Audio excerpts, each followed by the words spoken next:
I'm going to read 3 short pieces for you this evening. The first is from the Goldfish Journal, and it's called The Empress's New Clothes. I wasn't born, I was knitted, an experiment in making the perfect daughter. The yarn was soft as dust, trickling through the fingers of my father, loose and threaded, moulded by my mother in colours that do not exist.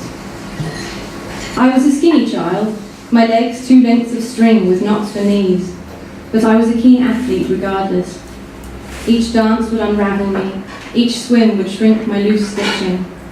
I was always finding new ways to lose myself, or to become at home with me. On each birthday, my mother would knit me a new jumper, dress, or mittens, and I would grow, my woolen limbs branching out, becoming intricate and full. I could never shed any gifts of clothing. Each year they firmly rooted their cuffs and hems to my frame. When my father lay dying, the bloody colours of my fibres burned bright, flashing so feverishly that his fading yellowed eyes could still pick me out of the vigil crowd. As time passed, there was plenty of opportunity to trade beauty for brokenness.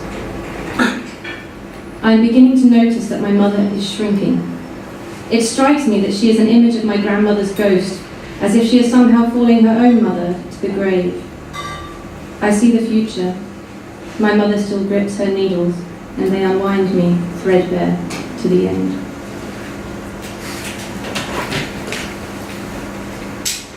Origami cranes. We often hold hands with shadows. He feels for the sigh of my fingers falling into his and finds only another hotel suite. I circle our bathtub like an awkward swan, diving for his face in the rippling waters. I find only that damaging, deafening silence which tails our every goodbye.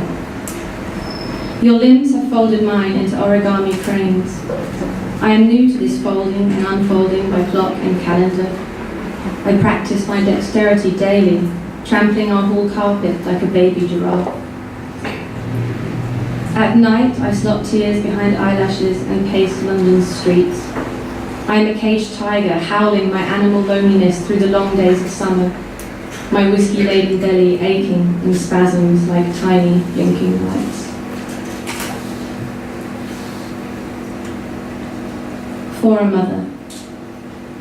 The fallout spelt rebirth. Air thin with bomb scent and laughing gas, we lay limp and knife-eyed beside one another, grey-lipped and collecting dust.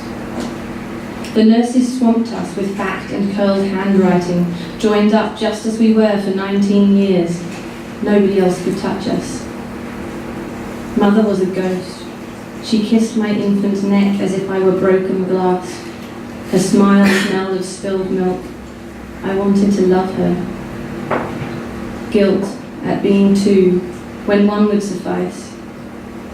Mother, I am sorry. I am a slice of you, and you will never be whole.